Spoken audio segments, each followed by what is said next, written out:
Sixers in a matchup with teams in the Eastern Conference, 7 Eastern. That should be great. Then Luka and the Mavs take on Jamal Murray and the Grizzlies as both teams fighting for a playoff spot.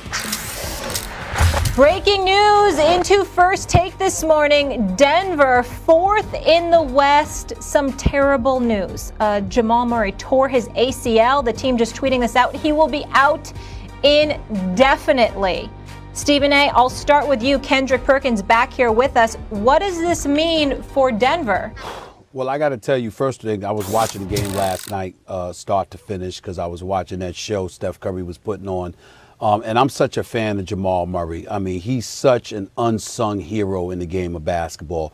This brother shows up and shows out, averaged 26.5 points a game in the postseason last year, shoot 40% from three-point range this year. The brother's a marksman. He can flat out ball, and my heart goes out to him. I'm just hoping and praying that he gets better, because the game of basketball is better when he's on the court. Having said all of that, my initial reaction is that it's over. Denver's chances of getting to the finals are ruined. But I will tell you this, upon further inspection, just thinking about it a little bit, Jamal Murray averages 16.5 shots a game. Guess who that means more shots for?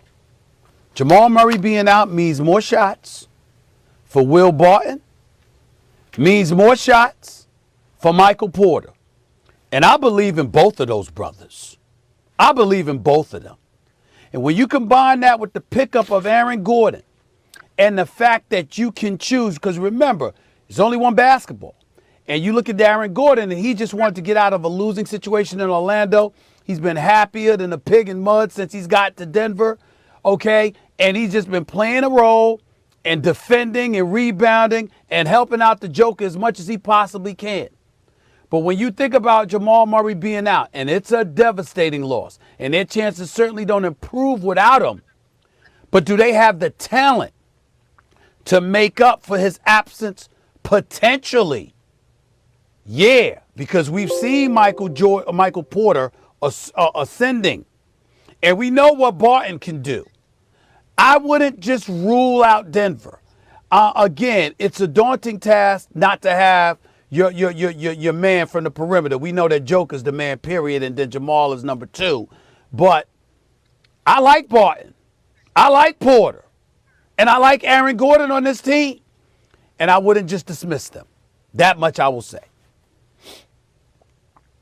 Stephen A., my brother, are you okay this morning?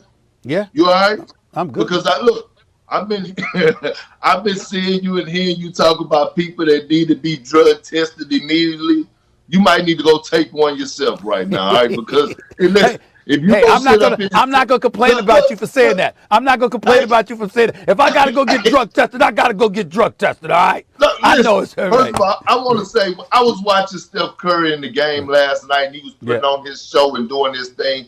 And when Jamal Murray went down, I said, you know what? I didn't want to say anything, but I said that's not good. He tore his ACL, because I've been through it. Yeah. And I saw the way that he grabbed his knee, and I saw how he couldn't put no pressure on it. I knew he had tore his ACL just from my experience alone in 2010. Right. But I'm going to say this. The Denver Nuggets now are first-round exit, okay? I am not putting any stock whatsoever into Will Barton or Michael Porter Jr. Michael Porter Jr. has great talent. He has great potential, but he still plays the game with a below-average IQ. I mean, watching him play the game of basketball is just very disturbing to me. His shot selection, I mean, transition, pull-up threes, and just, being a defensive liability is just not good to watch. And Will Barton, I haven't seen him in 2 years. I mean, I haven't seen him step up to the plate in 2 years. And I know you got the big fella, Big Jokic down low, who possibly could win the MVP this year, MVP candidate, the Larry Bird of this era, like the great Greg Popovich said. But they are a first-round exit, especially in the Western Conference, without Jamal Murray. And to Max's point, man, I know he's going to love this. You cannot get up out of the West, or you cannot win a series without having that dynamic guard at that position to go get you buckets when it matters the most. And we saw last year when it mattered the most, when Jamal Murray was going head to head with Donovan Mitchell and they was going back and forth, and he ended up winning that battle to help them pull away from the Utah Jazz and win that series in 7 games.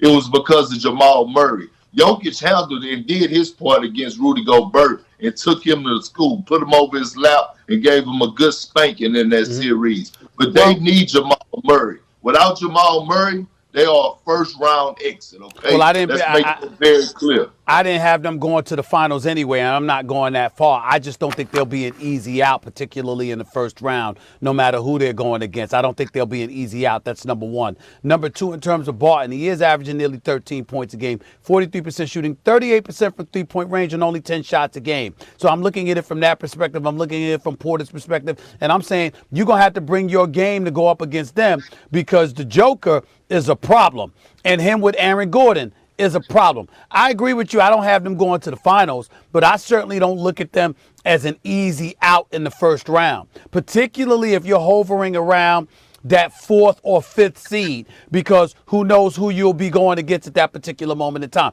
Now, again, if you're going against the Lakers and you got a healthy, Anthony Davis and LeBron James that come back later in the season, and they don't mind being a 4th seed, you're right, they're going home in the first round. But everybody else, I don't know.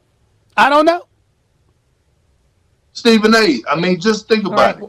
The top 4 teams in the Western Conference right now are the Utah Jazz, Clippers, Lakers. Phoenix, Clippers, and then the Lakers will probably leap jump the Denver Nuggets, all right? So the Nuggets at the worst, in my opinion, will fall to number 6 when it's all said and done. So they'll be probably playing the Phoenix Suns or the Los Angeles Clippers. And I just don't see them even standing a chance without Jamal Murray in the playoff series. Yeah. Not in round 1. They'll be sent home. Yeah. Won't be an easy out, though. Yeah. All right.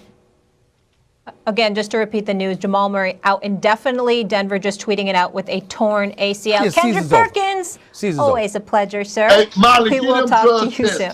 As Stephen A. puts it, party's over. I got to get drug tested. Yes, sir. Yes, sir. All right.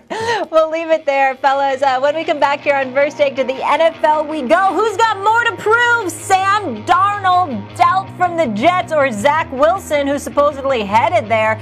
Louis Riddick joining us for that debate. And he's one of the best running backs in NFL history. He'll be here live to talk about his new role as college football head coach.